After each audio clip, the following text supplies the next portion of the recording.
this session will be available on our YouTube channel at ANJAC Views, as are more than 100 different programs. If you have questions throughout today's program, please use the Q&A option, and we will address them after all of the presenters are finished. If you have a question that's not related to this program or something that we are not able to answer today, please go ahead and email us at info@anjac.org. That's info@anjac.org. And I promise you that email is highly monitored, and probably more so than my own personal email. For those of you who don't know us or haven't been with us in a while, ANJAC, the Association of New Jersey Environmental Commissions, has been working on our mission to protect and restore natural resources for more than 54 years. Our goal is to provide support, resources to environmental commissioners and all municipal officials in making good decisions about the environment for their communities. We aim to implement our mission through diverse and inclusive practices and to work to promote and achieve a more just and equitable New Jersey. We are very appreciative of our nearly 300 municipal members. So if you are interested in membership with ANJAC, please go ahead and visit anjac.org/membership. Membership entitles you to participation in all of our programs at no additional cost. A discount on our big conference in the fall, October 13th this year, will be our 50th annual Environmental Congress. So the save the dates for that are going out shortly. And membership also entitles you to receipt of our quarterly magazine, the ANJAC Report, to tell you about what's going on across the state with environmental commissioners, as well as developments that are happening in Trenton. And because our primary role is to serve you as environmental commissioners and municipal officials concerned about the environment and healthy communities, we want to hear from you, and we want to know what is important to you. That's how we develop programs like we have here for you today. So you can go ahead and snap the QR code using the camera app on your phone and fill out a very short survey telling us what you would like to hear more of from us. And if you appreciate today's program, we ask that you please consider giving back to ANJAC. ANJAC is a 501c3 nonprofit, and we cannot bring our programming to you without the sustaining support of donors like you. So if you find value and you appreciate the knowledge of this program and our many other programs, we ask that if you are able, you consider giving a donation to ANJAC so we can continue to bring this kind of programming to you and municipal officials throughout the state. And with that, I'd like to ask that you keep in touch with us on the regular. So visit our website, which we are regularly updating. Visit us on YouTube for all of our programs. And we're also on Facebook and Instagram quite actively. So we look forward to seeing you there. And with that, I am going to stop sharing my screen and introduce today's speakers for our program. So we have three incredible presenters today. We have Rachel Stopper, Melissa Dolinsky, and Barbara Vadney. And I'm going to start by introducing Rachel Stopper, who is an HDS RF coordinator at the New Jersey Department of Environmental Protection's Brownfield office, where she oversees funding applications for 21 counties. Rachel has been with the department for 16 years and in the Brownfields office for 13 years. Rachel holds a BS degree in biology and a minor in professional writing from York College of Pennsylvania, and is currently pursuing a master's in public finance. Prior to working for the department, Rachel was a member of AmeriCorps, where she worked as a New Jersey watershed ambassador. We love the ambassador program. So welcome, Rachel. Thank you for being with us today. I'm going to turn it over to you now. Thank you very much, Jennifer. Can everyone hear me okay? Yep, we can hear you and we can see your slides. Okay, great. Okay, well, hello everyone. My name is Rachel, and I'm a funding coordinator in the Brownfields office at the New Jersey Department of Environmental Protection. And today I'm going to speak to you about the Hazardous Discharge Site Remediation Fund, and you'll hear me refer to it as the HDSRF. So before I get into the details of the grant program, I want to talk a little bit about brownfields. And a brownfield, this is the New Jersey definition. You may have heard several definitions in the past, but at DEP, we use the New Jersey definition of a brownfield. And a brownfield is a former or current commercial or industrial site that is currently vacant or underutilized, on which there has been or suspected to have been a discharge of a contaminant. And the HDSRF is a grant and loan program that promotes brownfield redevelopment by funding assessment, investigation, and remediation of brownfield sites. And so when we think about brownfields in New Jersey, they are a reminder of New Jersey in the 19th century when we were a leader during the Industrial Revolution. Because of this industrial history, we have over 10,000 contaminated sites. As those sites became more prevalent in the past, they became known as brownfields. And New Jersey had a very positive response to that prevalence of brownfield sites. We created programs like the ISRA program that facilitated the remediation of contaminated sites. And in addition, New Jersey sought to reduce the financial burdens that were imposed on entities, for example, public entities that were obligated to remediate contaminated sites that they had acquired. And so that assistance began in the late 80s, and in the early 90s, our program evolved into the HDSRF program, and that is what it is today. Here's an example of a brownfield site. This is a little bit mid-construction, but prior to this point, this entire site, these are actually 3 sites together, completely covered in PCB contaminated concrete. And the HDSRF was able to put in $8 million of remediation costs.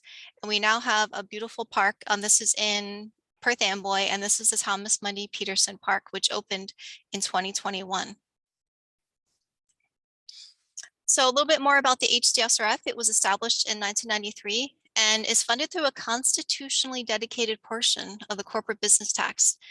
Every summer, we can count on getting an allocation to fund the fund. And the HDSRF is administered through a partnership with our friends at the Economic Development Authority. We define the HDSRF in the Brownfield Act. That is the document that DEP uses. And over at the EDA, the HDSRF is defined in the New Jersey Administrative Code. So who's eligible for funding? Public entities, private entities, and nonprofits. Our public entities are towns, counties, and redevelopment agencies. Our private entities are really any private entity that you can think of, and our nonprofits are 501c3s. And just because I've had a few questions about this lately, I wanted to bring this up. So for our public entities, if you're a town, county, or redevelopment agency interested in seeking HDSRF funding, you must be authorized to exercise redevelopment powers pursuant to the local redevelopment and housing law. And to find the application, they are online in their forms library. If there are any LSRPs listening, I'm sure that you have visited the forms library many times. And what you do is you just print out the application, and there are several attachments that you will include with the application that I will talk about. And you can mail them to the DEP, or you can submit them electronically at this email address here. When the HDSRF application is received by DEP, it gets placed on a list and will be reviewed in the order it was received. But our statute does dictate a review prioritization. So IECs and BDAs are at the very top, and everyone else comes after that. And so we'll do an administrative review of the application to make sure it's administratively complete and everything is there that needs to be there. And we're also going to be looking at very specific attachments, the scope of work and a cost estimate. And the scope of work is the work proposal that you would like to apply for HDSRF for, and then the cost estimate, which is how much that work costs. And just a real basic note about the cost estimate. itemize it, and please don't inflate your costs. We'll know. We've looked at lots of cost estimates here in the Brownfields office to make sure they're reasonable, and you'll be good to go. In addition to a scope of work and cost estimate, we are looking at some other documents, including a municipal resolution. And a reminder, this is just for public entities and nonprofits that would need to submit the resolution. So this is a resolution that authorizes application to the HCSRF. And that resolution should also have language that demonstrates that the public entity or nonprofit is committed to the redevelopment of the site. And then you can also submit a redevelopment plan, but it's not required for most of our grants, but it does support redevelopment and show that you are committed. In addition to the scope of work and cost estimate and the resolution and maybe a redevelopment plan, we also need demonstration of site control. And that can be tax sale certificate, which a lot of our applications come with tax sale certificates, a deed, foreclosure documents, or you may even put language in your resolution that tells us that you plan to acquire the site in the future for the purpose of redevelopment. After the DEP has completed their review of the application, we do send a recommendation over to our friends at the Economic Development Authority, and we will send that over to them electronically. They do charge a $500 review fee, and they do ask for some documents, including a tax clearance form. And then EDA will review the recommendation. If the recommendation is for over 1.5 million, it goes to board approval, which is the second Wednesday of the month. And then the grant gets approved and closed, and then HDSRF funds may be dispersed at grant closing, or it might come later after invoices are reviewed. And these are the types of grants that we have available for public entities. The HDSRF pays for 100% of the preliminary assessment, site investigation, and remedial investigation. Typically, these funds are dispersed upfront prior to the work being performed. And there is a $3 million cap per applicant per year. We also have remedial action grants. So these are cleanup grants, and these are matching grants, percentage grants, 25 to 75% based on the end use. Unlike the assessment grants and investigation grants, these funds are dispersed after the work has been completed and invoices are submitted to the HDSRF coordinator. And these are the types of remedial action grants that we have. So if you have a brownfield development area designation, you will get 75% of your remedial action costs paid for. These are eligible remedial action costs. If you have an end use of renewable energy or recreation conservation, you can get 75% of your remedial action costs paid for. And then there's also an affordable housing grant that pays for 50% of remedial action costs, and also an unrestricted use grant, which is also a grant that is available for our private entities. And that pays for 25% of remedial action tasks where that will result in an unrestricted use RAO. We also have a loan that pays for 100% of all phases of work. This is for proposed work only. And this is a low interest rate. These are hardship loans, and you have about 10 years to pay them off. So they are very helpful loans, in my opinion.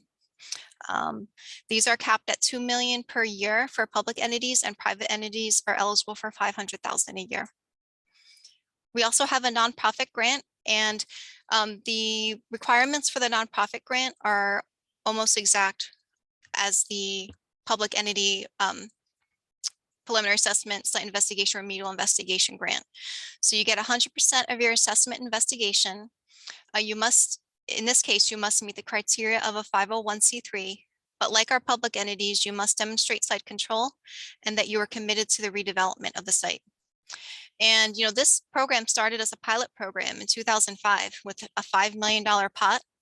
And we're finally getting to the end of it. We have less than $1 million remaining. And so if you've got a nonprofit, if you are a nonprofit and you would like to, if you're interested to know if you can apply for HDSRF, or you think you have an application that you can send in, you should do so sooner than later. In the past, there have been changes to our HDSRF statute. and the way that we run things in the HTSRF program. So in the Site Remediation Reform Act in 2009 changed how the cases were reviewed at DEP. And one of those changes was that Spill Act defense status that public entities are eligible for. And so with the Spill Act defense status, if you are a public entity and you've acquired a property through bankruptcy, tax delinquency, or another way, you can gain this status, and it will make it so you are not subject to mandatory timeframes. You are not considered the responsible party, and you only pay the annual remediation fee during years that you are remediating. We've also have changes to the Brownfield Act every now and then. And in 2018, we had Assembly Bill A 1954 that Governor Chris Christie signed, and that made significant changes to our program. We eliminated some of our private entity grants, and the public entity caps were severely cut. But then in 2021, Assembly Bill A 5841 was signed by Governor Phil Murphy, and he brought those public entity caps back up, but we still did lose some of those private entity grants. And so to conclude, the HTSRF is a very active program. This current year, we've sent to EDA $6.7 million in recommendations. We're very well funded. We have $49 million available right now, and we would love to have your application. And we do appreciate your patience, as a Brownfields office has very limited staffing at this time. And you can see here the county breakdown.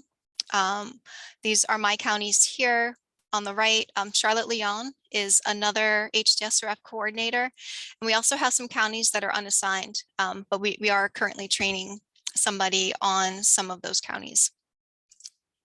And one announcement, our office will be opening up the BDA designation applications this year in the fall. For public entities, this increases your annual cap from 3 million to 5 million. And you do have a contact here, a BDA manager, who can help you with general questions and help you to navigate the ways of DEP. And thank you very much.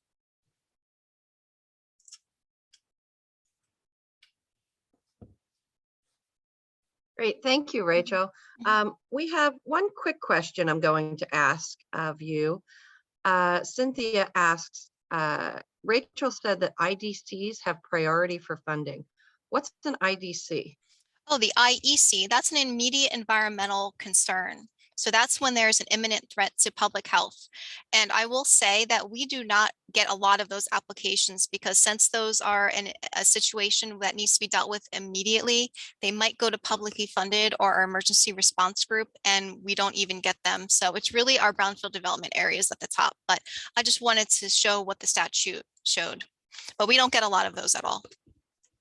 Thank you for explaining the acronym and that situation to us. I am going to go ahead and introduce our next speaker. And if you have additional questions, please go ahead and put them in the Q&A down at the bottom of your screen, and we will get to them after all of our presentations. So thank you, Rachel, and thank you, Melissa, for joining us today. Melissa Dolinsky is a team lead in the Brownfields and Sustainable Systems Group at the NJEDA, where she supports the authority's brownfields and environmental initiatives. Her work focuses on strengthening New Jersey's economy by taking an innovative approach to brownfields, community revitalization, and climate resilience. Melissa currently manages the US EPA brownfields grants. Prior to joining NJDEA, Melissa was at NJIT, go Highlanders, where she provided one-on-one technical assistance to communities, helping guide them through the regulatory process towards redevelopment of brownfields. She received a Bachelor's of Science and Master's of Science from Rutgers University in Environmental Science. Melissa is an active member of her township's Environmental Commission, thank you, and her Open Space Advisory Committee. Additionally, she serves on the Board of Directors for NJ SWEP, New Jersey Society for Women Environmental Professionals. Thank you so much, Melissa, for being here with us today. Thanks, Jen. Thanks for that introduction. I appreciate it. So as Jen said, I'm Melissa Dunsky. I work in the Brownfields and Sustainable Systems team here at EDA. I manage 3 different EPA grants for the authority. So just going to really briefly talk about different programs that we have here. Barbara's going to get into the new Brownfields Redevelopment Incentive Program a little later. Rachel already gave a great presentation about HDSRF. We also have the Brownfields Impact Fund, which is loans available for remediation of brownfield sites here at EDA. But the main thing I'm going to talk about is the Brownfields Planning and Assessment Services. So this is generously funded by the US EPA, and if you're not aware, the EPA puts out a solicitation annually for brownfields grants. So those can be available to your town, your county redevelopment agency. So EDA has applied for 3 of these grants through EPA. So the first grant that we received was a $300,000 assessment grant. We've fully spent down that grant. We have just a little more work to do on that. I'm here today to really ask for your help to get more interest and garner more brownfield sites, basically for the $2 million EPA Brownfields Assessment Grant that EDA was awarded. I'll give you a little bit of background here so you can see the timeline of how things are with the EPA grant if you're interested in applying for one yourself. Takes a little bit of time to enter into your cooperative agreement and be able to spend your money.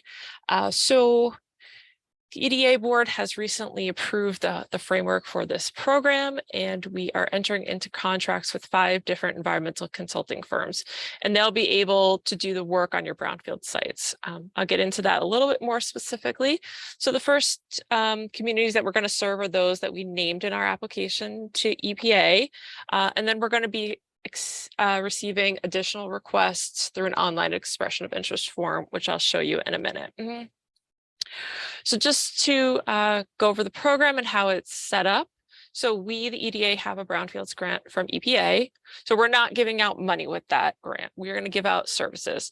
So we're going to make services available to your towns, your counties, public and privately owned properties, and you'll be able to use those environmental firms to do the work on your sites.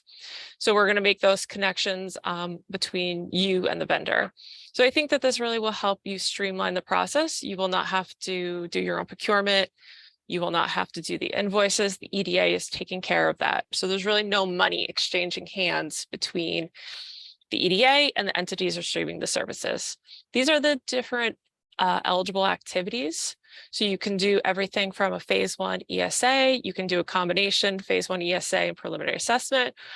You can do planning services with this. And this is something that different communities have taken advantage of. And I'll show you an example in the next slide, but you can really do from the start of your assessment to wrapping up your investigation with this fund. And we're really open to ideas. So if you come in with an idea to us, we'd really be happy to talk about that with you, of how it will help your brownfields project move on.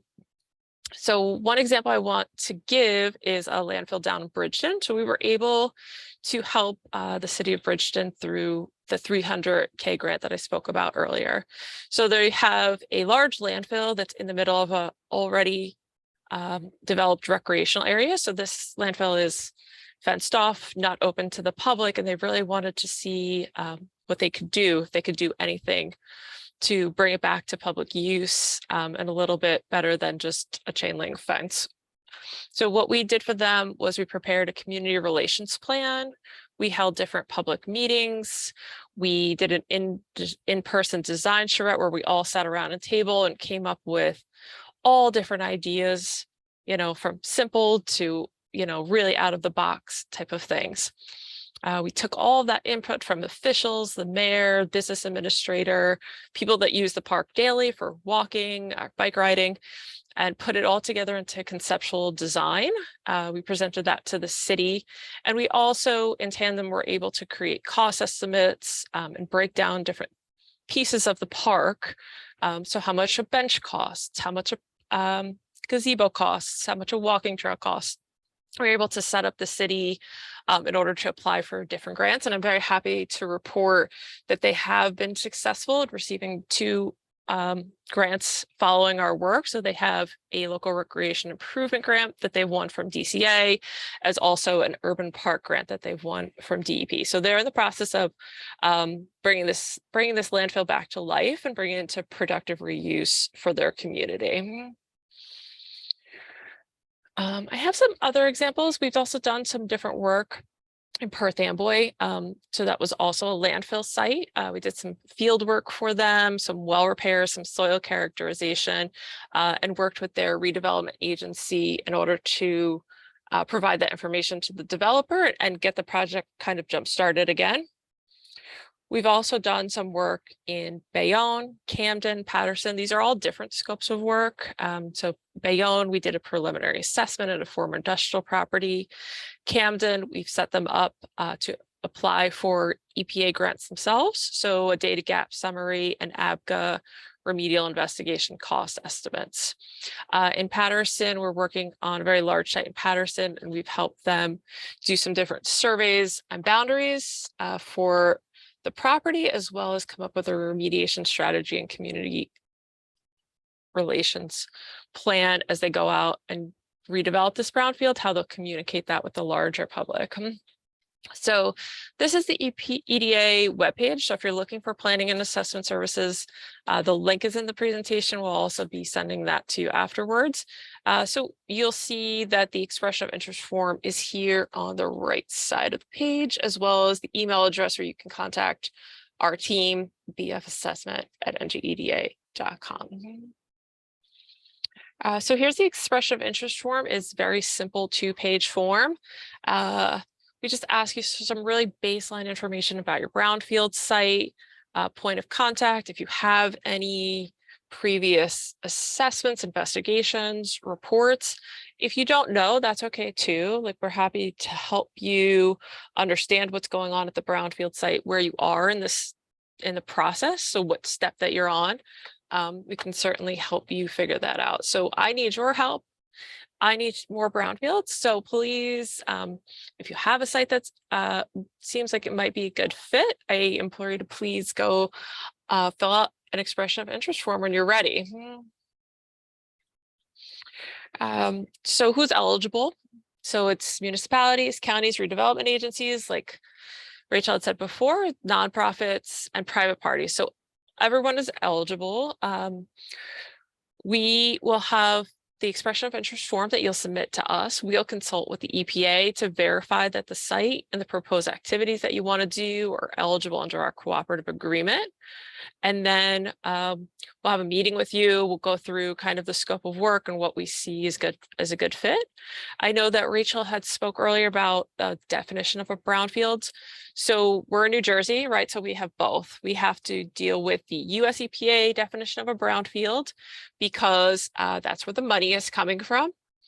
And we also have to deal with the New Jersey definition of a brownfield because that's what our reports will be in compliance with New Jersey regulations as well as federal regulations. So we take care of both of that for you. And once the site has been confirmed, we can move on with the scope of work, and we'll send you 2 different agreements that need to be signed before we begin. So just some key takeaways. So again, we thank our partners at EPA for supporting New Jersey and wanting to do more brownfields work here. We procure the contractor, and this is a free service to the people that are receiving. There's no application fee. There's no interest. There's none of that. So it's a free service, and it's available to public and privately owned properties. We can assist with various different activities that need to occur on the site, and we're here for your questions. So if you have any questions, we're happy to take them now, but I can also hold them till the end if you want, right, Jennifer. Great, thank you. Yes, we're going to hold the questions. Okay, sounds good. I don't see any. The last one was a clarifying question to my mind, so hold Sounds and then good. give everyone a chance to Okay. answer. Sounds good. So Thank you. Third, and thank you, Melissa. That was wonderful. Appreciate it. Our third and final speaker on today's Lunch and Learn is Barbara Vadney, who's one of our very own. So thank you, Barbara, for joining us today and helping us to organize the session. Barbara serves on NJAC's board. In her professional life, she is a team leader for Brownfields and Sustainable Systems at NJDEA, or EDA, where she currently supports the launch of the new Brownfield Redevelopment Incentive Program. Barbara's role at the NJEDA sees her involved in a variety of financing programs designed to clean up and redevelop brownfields into positive assets for New Jersey's communities. Barbara holds a professional engineer license from the state of New Jersey, and her prior experience as an environmental engineer includes working as a consultant on multiple phases of the US EPA's Superfund and NJDEP's protection projects. Barbara earned her BS in environmental technology from Cornell University and her MS in environmental engineering from Duke University. She also serves on NJAC's Board of Trustees and on the Princeton Flood and Stormwater Commission. So Barbara, thank you so much for joining us and sharing your experience with us today as we round out our presentation about Brownfields redevelopment support programs for municipalities. Thank you, Jen, for that introduction. I really appreciate it. And I'll present, as Jen mentioned, an overview of the Brownfields Redevelopment Incentive Program to you today.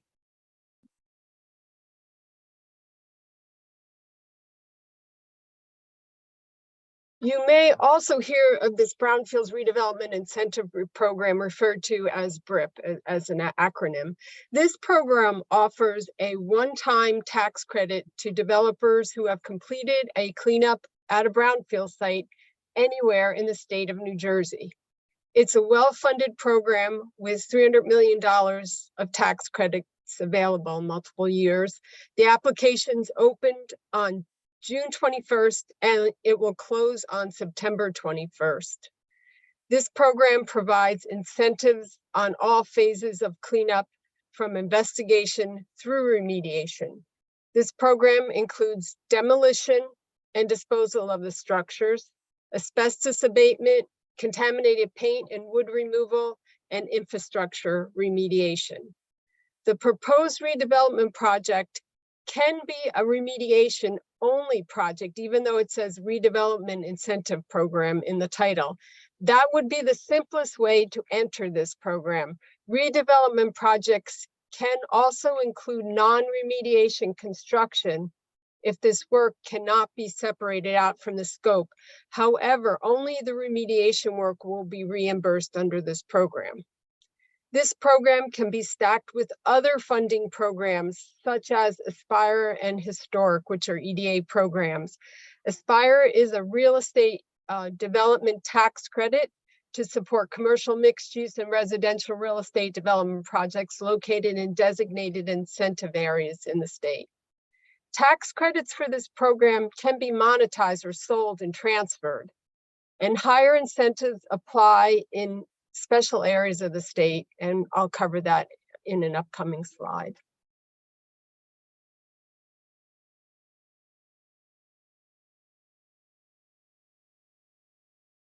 What are the perks or advantages of this program?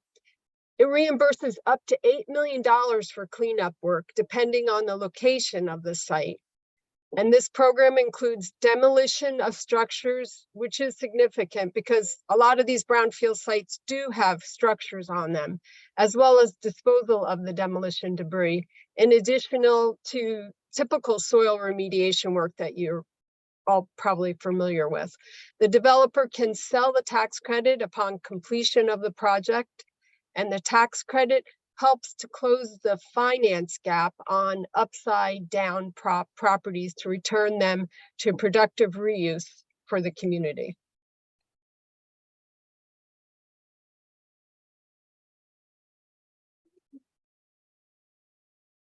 So the award size, I want to talk now about the award size for this program. There was a user-friendly map has been developed for this program, which you see on the left of the slide. And you can look at our website, the program website, to use this mapping tool, which is really user friendly. It helps the applicant determining the award size and the scoring criteria just by clicking in an address into this mapping tool. You get a lot of information on the site. So there are two categories of the award size. The typical projects will receive 50% of eligible costs up to $4 million per project.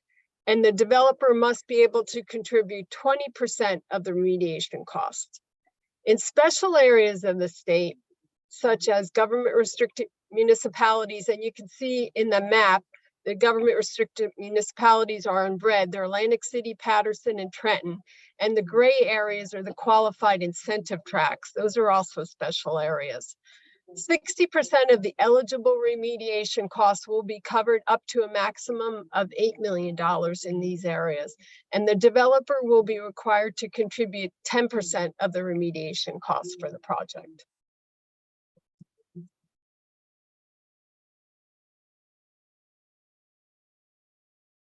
Now we have an eligibility assessment tool for this program, which takes 2 minutes to determine if a site is eligible. So it's on the program website. That's the link shown on the slide, which the slides will be made available at the end of this presentation. Who is eligible? It's a very broad definition to be eligible for this program, including entities, for-profit and non-for-profit developers, municipalities, and redevelopment agencies.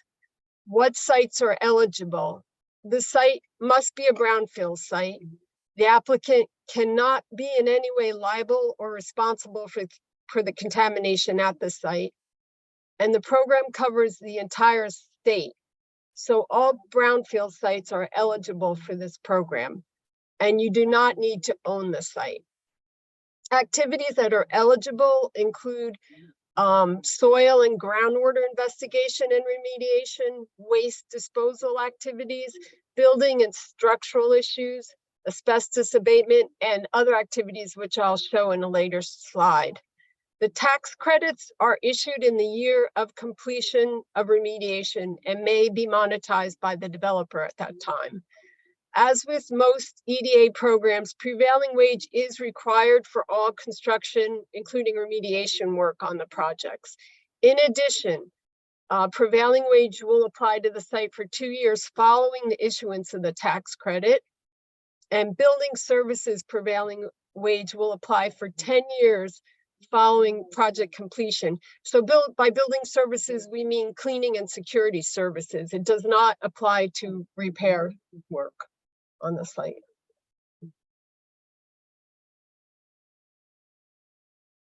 So these are the eligible activities. I've mentioned some of them before.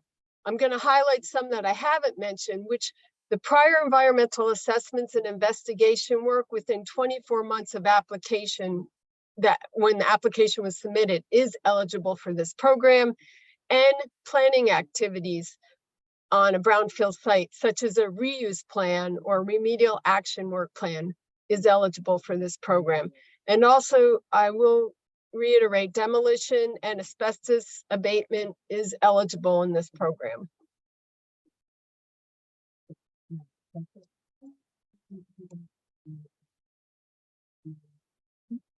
What's an ideal project for this program?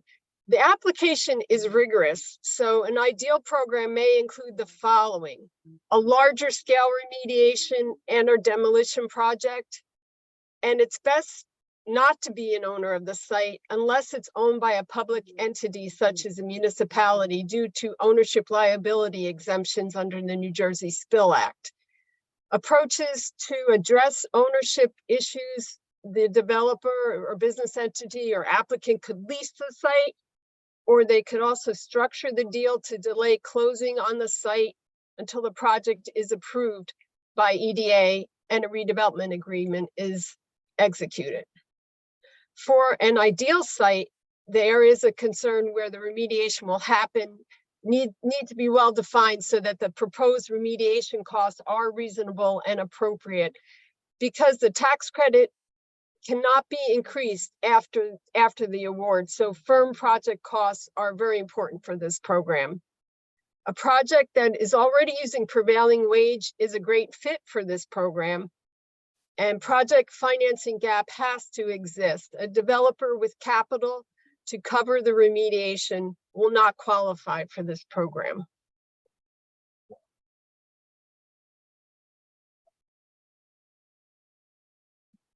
Okay, I just want to reiterate that round one application is open now, and it will close at 5 p.m. on September 21st. We have many resources on the program website that's listed here. The link is shown, and these are the resources that can be used. So I recommend you check out the website if you're interested or to prepare for the application. We also prepared a one-page application checklist to help with applying for the program. And this checklist contains links to download forms and gather information that just help in completing an application.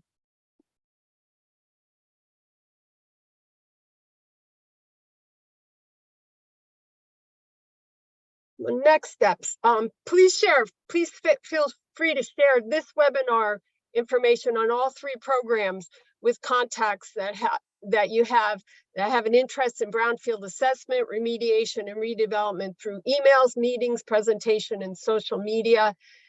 We have flyers on our website that you can distribute, one-page flyers with information on our programs.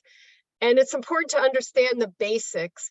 Identify brownfield sites in your community for redevelopment. The applicant does not need to own the site for any of these programs. And while we do offer funding for assessment and investigation services in many cases, we generally do not fund cleanups on sites where the owner is considered liable for the contamination. Please send referrals to us. We have a dedicated email address for the tax credit program at bftaxcredit@njeda.gov, and tell us how we can help you either through the chat or email.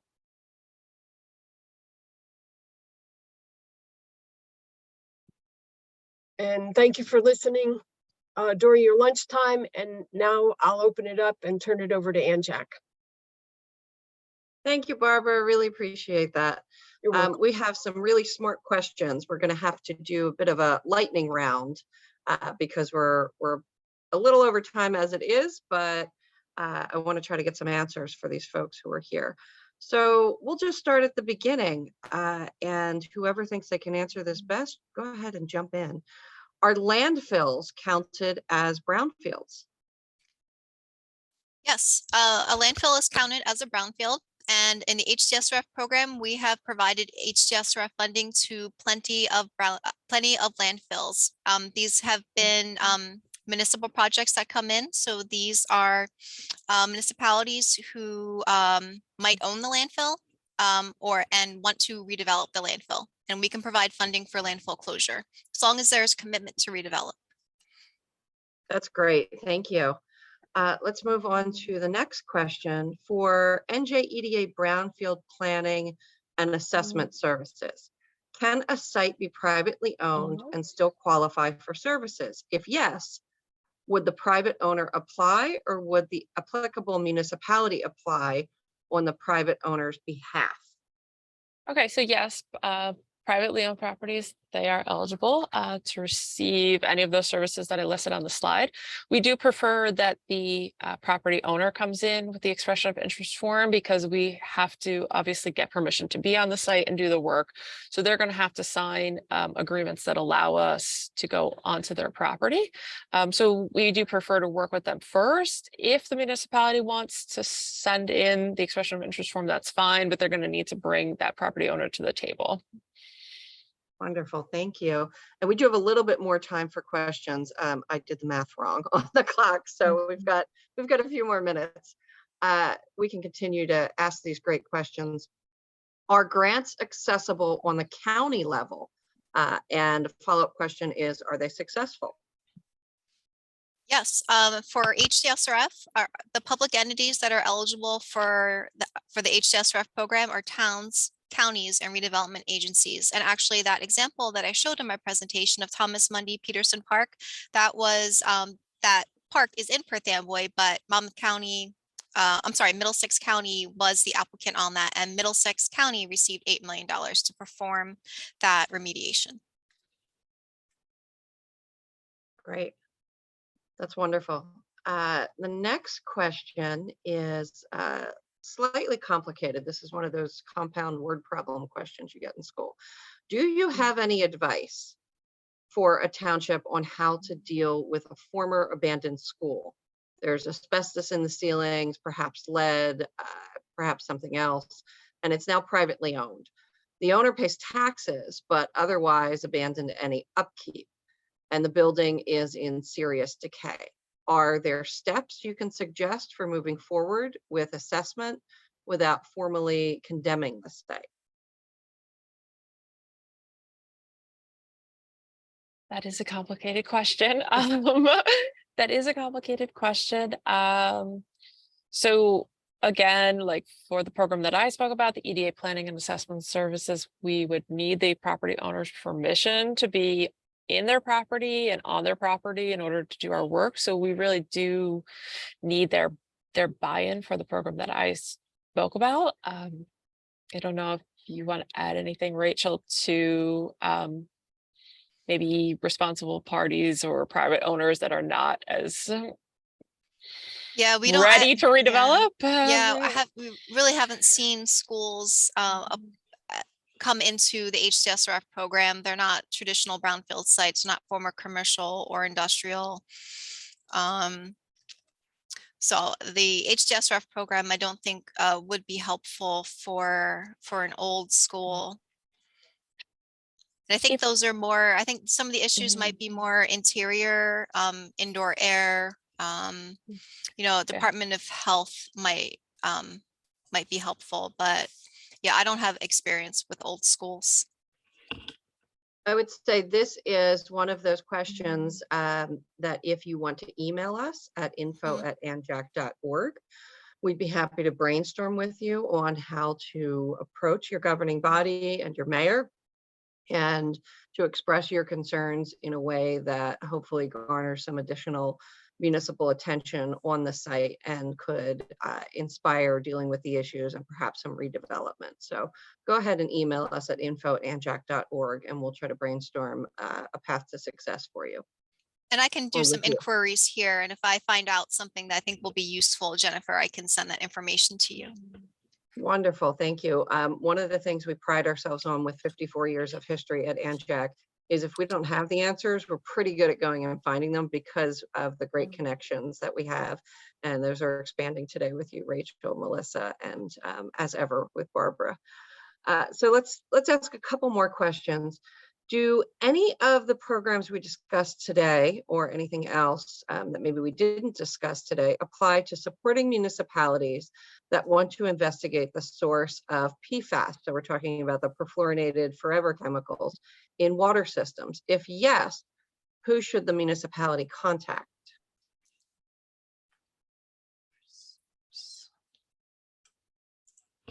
I do think that Oh, go ahead, Rachel. I was going to say that our publicly funded group, I know, does investigations of public water systems. So I would say the publicly funded group. And I think the person that used to be in charge has retired. I will get that name for you. I'm going to look it up while you, I think you had something to say. But our publicly funded group at here at DEP might be able to provide some information. Yeah, there's a lot of money coming into New Jersey this year and for the next few years from the bipartisan infrastructure law, from the Inflation Reduction Act, and a good bit of that is going to be focused on PFAS testing for public water supplies. If you're on a private well, it's a bit of a horse of a different color, if you will. There's also a settlement pending that has been or will be noticed in the register in August for the South Jersey area. So think Gloucester County region. So it depends on where you are, if you would be part of that potential settlement or not. There are other settlements that are still pending, which would mean hundreds of millions of dollars into New Jersey for testing water and for providing clean water access. So again, email us at info@anjac.org. Let us know what municipality you're in, and that will help us to provide you with contacts and potential sources of funding to actually do that testing. Rachel, did you have anything else to add there, or you could email me later? Yeah, I think Fred Mumford, and I can provide an email address for you Okay, great. to send out. Yeah, email us at info@anjac.org with a little more information, and we can get to that. Another question is, what about former quarries? We have a few of those in New Jersey. Are they brownfields? I have seen quarries as brownfields, and we have had 1 or 2 quarries that have been funded. Some investigation has gone to that, but I don't think we've seen any that have gone to redevelopment. But I think we have done some, preliminary assessment site investigation. Thank you. We've got more landfill questions. I'm going to combine 2 of them here. Someone has asked, will any landfill qualify? And the other question is regarding landfills, is clean closure, so removal, relocation of landfill contents, eligible in order to allow redevelopment? The experience that I have had with HCSRF, these are typically publicly owned landfills. And so in these cases, you can be the landfill owner and operator. Same thing with DPWs, firehouses. These are publicly owned properties. You're the owner, you're the responsible party. You are still eligible to come in and get HCSRF funding as long as there is that redevelopment commitment. You would not be eligible for that Spill Act exemption that I discussed earlier. So what I have typically seen is landfill closure. I have never seen, I'm not sure I understand. So relocation of the material, do you mean just like excavation and disposal? Yeah, I think that's what they're asking. I have never seen that either. The only time I've seen a landfill really sorted out, if you will, is in St. Thomas. But they had a different set of regulations with regard to everything. I mean, everything. Right. And that sounds more like it might be related to redevelopment, a construction cost or redevelopment costs. We're going to pay for remediation closure of the landfill. So we want to keep it within the realm of remediation, which is, capping the landfill to prepare it for redevelopment. Yeah, usually the contents stay in situ, and then Yes. you're redeveloping on top of it. And then That's been my experience. Yeah, there are regulations on what could actually put on top of it. And a lot of those go to our environmental policy history program. If you look at Love Canal in New York and looking at what went in the landfill versus, or what went in the site versus what can go on top of it. We've gotten a lot better in the last 50 years at being more protective. We've got another question. Any idea on how to incentivize the owner of a site to give up their wish to build a gas station / convenience store and instead partner with the town to create a pocket park, EV charging stations? The site in question is adjacent to the Rahway River and also happens to be a historic Revolutionary War battle site. Ooh, that's a complicated question. Well, I think the basis of that question is, the question is the redevelopment itself. And I think a lot of that has to be dealt at the local level, right? Local decisions made at board meetings and public meetings. But I don't think the state would be able to influence the decision of what the redevelopment will be, but the local level, that should be decided. Yeah, at ANJAC, again, if you want to email us at info@anjac.org, we could work on brainstorming with you.